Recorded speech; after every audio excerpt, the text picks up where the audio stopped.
Cindy Garrett, the founder of PEEKaMEET. Welcome to the PEEKaMEET method. We're here to share tips and resources with freelancers, job seekers, and entrepreneurs to help them on their journey and overcome all the challenges of COVID. And hopefully we can find some opportunities in this. Tune in frequently to see what tips and resources we have for you. Welcome, Michael. Thank you for joining us today. Why don't you introduce yourself and tell us about what you do with the city of Denver? Sure. Yeah. My name is Michael Bevis, and I'm the Director of Innovation and Entrepreneurship for the City of Denver. I work specifically in the Office of Economic Development, more specifically in the area of business development, where our charge is really about business attraction and retention. My primary role is really to help support entrepreneurs at all stages of the journey and connect them to the resources that they need in order to be successful and continue to grow their companies. So, Michael, tell us how COVID-19 has impacted entrepreneurs and startups alike. Yes, it's really interesting. So in my role with the city of Denver, we're definitely in the thick of it as far as how COVID has impacted businesses all across our ecosystem. And we're very familiar with the restaurant industry and the service related industries like hospitality that have been gravely impacted by this. And our department is working to try to generate some funds and some resources to help offset some of those lost revenues, although it's likely not going to be enough in many cases. And so we do see that, but on the flip side of that, we've actually seen a significant amount of what I would call growth or expansions or positive pivots for companies that we work with across the ecosystem. So I'll just use kind of one example. Healthcare tech as an example as a sector has really actually kind of had some barriers removed from them and allowed them to kind of move things forward quickly and rapidly in an industry that was very heavily regulated prior to COVID. And as a result of the impact that they were having on the sector itself, and it's kind of nice to see that now we get to implement some of their technologies and their thoughts in a more rapid fashion. And so we've seen some growth of companies in that sector, just as one example. So entrepreneurs are typically creative, so I can see them pivoting, but some of them are very stubborn. So those that are sticking very rigid with their plans and not pivoting, what advice would you give them? Yeah, I mean, it's something that's kind of been taught in business schools for decades, right? You have to innovate or die, as kind of the phrase goes, right? And that's true of any business, right? Even large scale businesses and the Fortune 100s have to constantly reinvent themselves, even in a strong economy in order to stay relevant and current in the market. And, a crisis really just kind of accentuates that quite a bit because you see and you feel the impact of it immediately. If you're not doing that, the best example of that I've seen with the dozens of restaurant entrepreneurs that I've talked to since the COVID crisis hit in early March is the ones that were really creative in figuring out, okay, we have, I'll give you some examples that, they have supplies, right, inside the restaurant, right, staples and goods and food supplies that people need. And grocery stores were limited of at the time when the crisis first hit. And so restaurants that chose to kind of be creative and figure ways to pivot and sell their wares directly to the consumer kept some revenue coming in the door and things like that, versus other restaurants just shut their doors completely and said, maybe we'll come back in July, maybe we won't. Really lost kind of that customer loyalty aspect of it. And when they tried to come back, is basically like they were starting from scratch. So there's been some positive upticks with that. The restaurants are finding more and more creative ways to partner with the food delivery systems. Outdoor eating spaces become more popular here in Denver. And again, the city has allowed some of those restrictions to be lifted a little bit to allow those restaurants to kind of be creative and more innovative in that space. Have you met any entrepreneurs or know any entrepreneurs that just said, I give up, this is just not the time for me? Unfortunately, yes. I have met many that have done that, and some are very early stage, like just really felt like it was unfortunate timing. They launched the business in January of 2020, and within 3 months, we're in this international pandemic that's really hindered the business, and so they've decided to walk away. Some of them, unfortunately, have been in business for 20 plus years. and just decided that they couldn't handle it, or the downturn. We're seeing some of that in the space where, people are leasing buildings that they've been in for a long period of time, and now they're not able to keep those leases going, or it was always kind of a struggle. And they were fighting through it long term, and then COVID hit, and that gave them an excuse to kind of find an exit and move on. Fortunately, about half of the ones that I've talked to that have actually decided to kind of close shop, so to speak, of the existing business as a result of COVID, have other business ideas in mind, and they've kind of pivoted in that direction. So they're not thrown in the towel completely from the realm of being an entrepreneur, but they're just going to use this as an opportunity to move into something different. Are there any resources for an entrepreneur that's, really unsure where to go, what their next move is, to help them figure out their finances, or maybe their marketing, or help them with a little creativity that they could utilize? Yeah, that's a great question. And I always say that, all entrepreneurs should be reaching out to their local economic development group. Many of them don't even know that we exist. And I always say that we're the best kept secret, and that's not necessarily a good thing. So our office is charged with helping provide resources and connectivity to entrepreneurs and businesses as a whole to help them be successful and thrive. So you can come to our office. Again, almost everything is completely free. So you can find us on the internet through denvergov.org and find the resources available there. You can set up an appointment to talk to somebody within our department so we can help you kind of just navigate the landscape. There's a ton of resources, and you can kind of get lost in there. But we can help you from finding new space to potential financing options to connections to, marketers, legal firms, accounting firms, whatever it is that you need. We try to point you in the right direction and give you a handful of options in each of those categories so that you can, do your due diligence and find the right fit for you. But that's what we're there for. So prior to COVID, we were helping co-operate a co-working space known as the Commons on Champa, in partnership with the Downtown Denver Partnership. And it was basically free co-working space. And in there, we offer tons of programming and resources, advisory and mentorship, all for free. And we're still offering those things. We're just doing it in a virtual format. So I would highly encourage individuals, especially within the city and county of Denver, to reach out to us at denvergov.org, or if you're not directly in Denver proper, to reach out to your local economic development team within your city. They're in every city in the United States.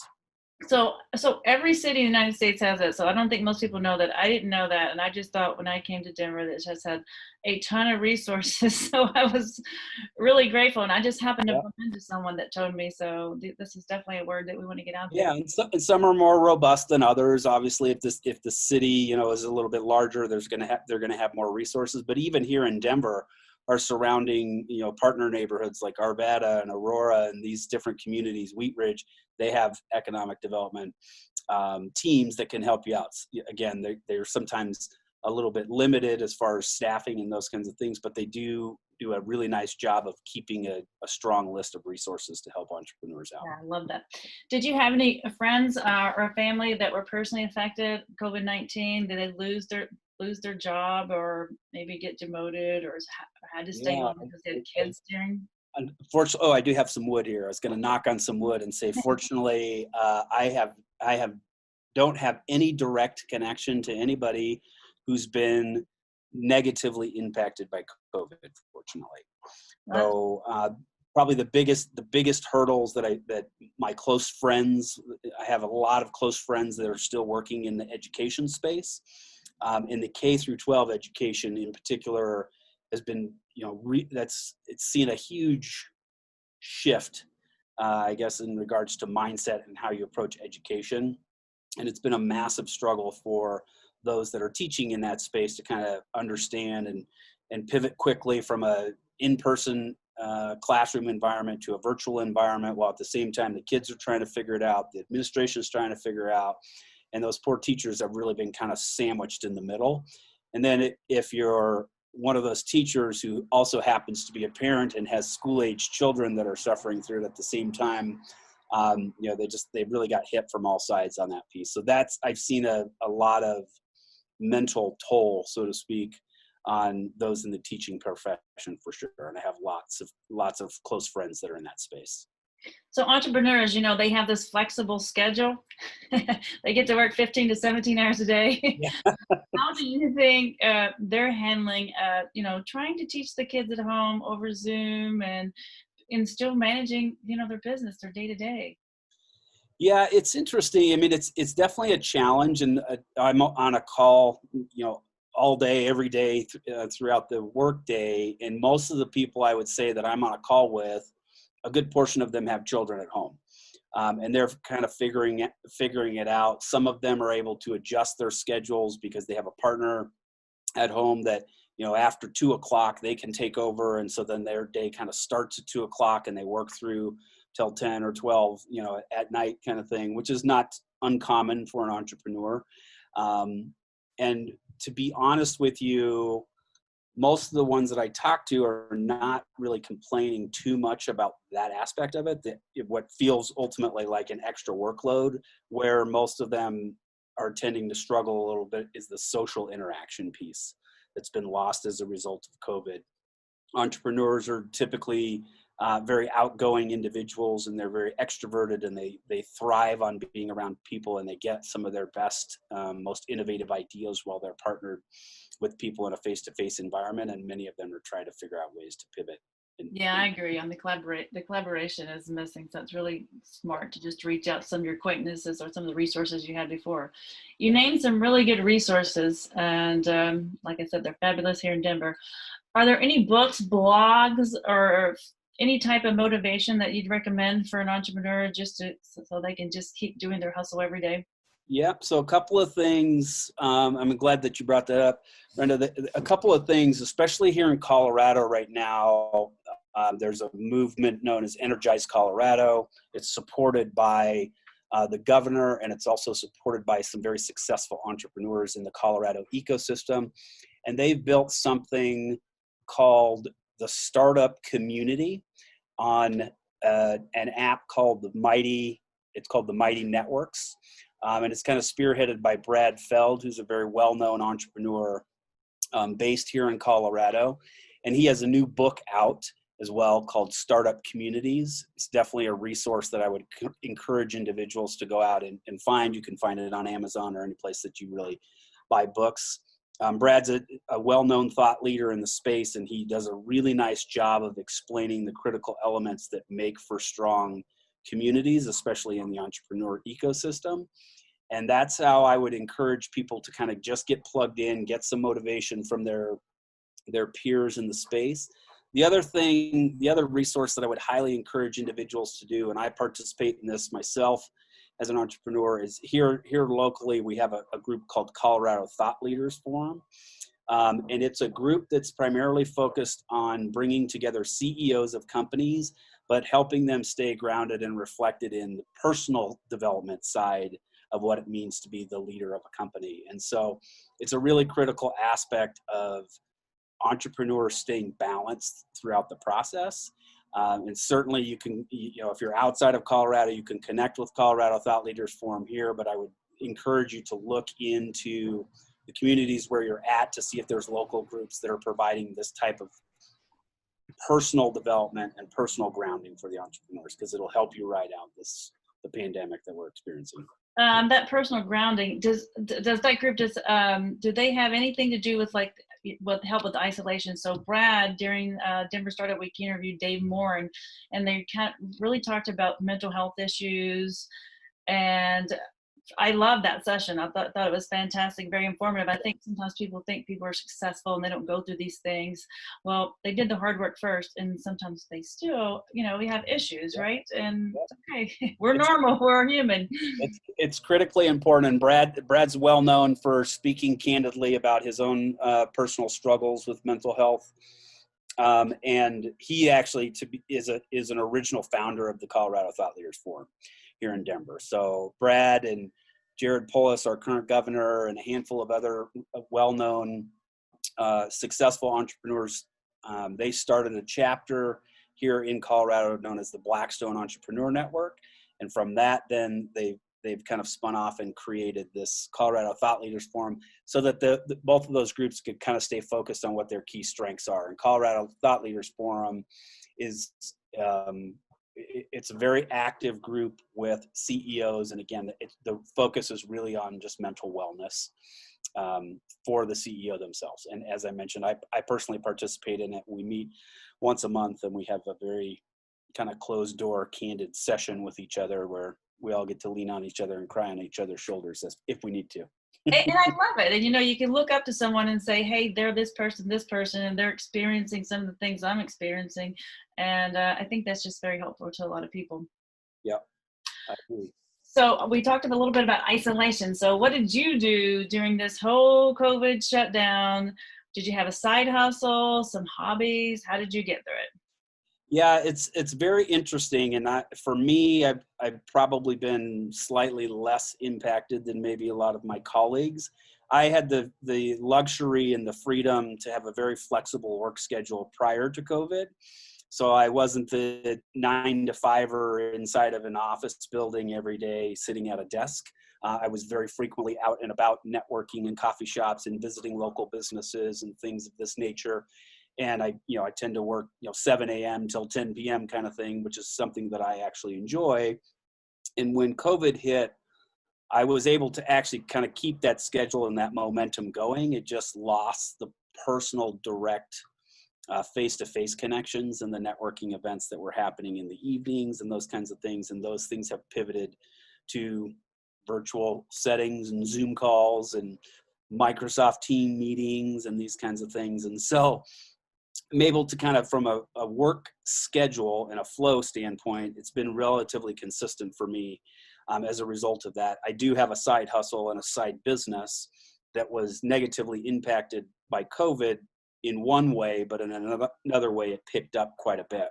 And pivoting to an e-commerce platform and different things like that. So that kept me busy and kept me entertained for sure, as far as trying to learn and teach myself how to make some of those pivots. Awesome. That's good. I believe in the power of referrals. So I think it's okay to ask for the job referral, but different people have different asks. And I learned that during COVID, actually through the cohort there at the Goins and Champa, the co-starter group. So what would be your ask? My ask is to, and I kind of mentioned this earlier, is to honestly look into your local governments, your city governments, specifically in the areas of economic development, and see what resources are available for you to thrive. Because oftentimes there's tools in there that we can help you where others can't. And so one example, and it's a little bit tricky now only with COVID, but one example that I give, and this is not true of every economic department. So, but here in Denver, as an example, we have a small business loan program where we can help provide capital to starting or scaling businesses that are not yet quite bankable. So this is debt financing. It has to be repaid as an example, but these are geared for companies that are, not typical. They don't fit within the banking format. Show me 3 years of profitable tax returns, et cetera, and give me all the assets and leverage everything that you have available. We have some opportunities to help companies that aren't falling within that sweet spot, and that's something you would never know as an entrepreneur if you didn't reach out to your local economic development team to see what's out there. Oh, that's a fantastic resource. And so your ask is really, you're just kind of giving back that knowledge and say, hey, we're here to help. That's what we're here for. Love it. Thank you. We're successful. So we're just as motivated to see you become successful as you are. I think every entrepreneur and every freelancer and solopreneur, they want to hear that, right? So that's good to hear. And you shared a lot of resources today. And thank you for joining and taking the time out to share really a ton of resources with people that I know that need them.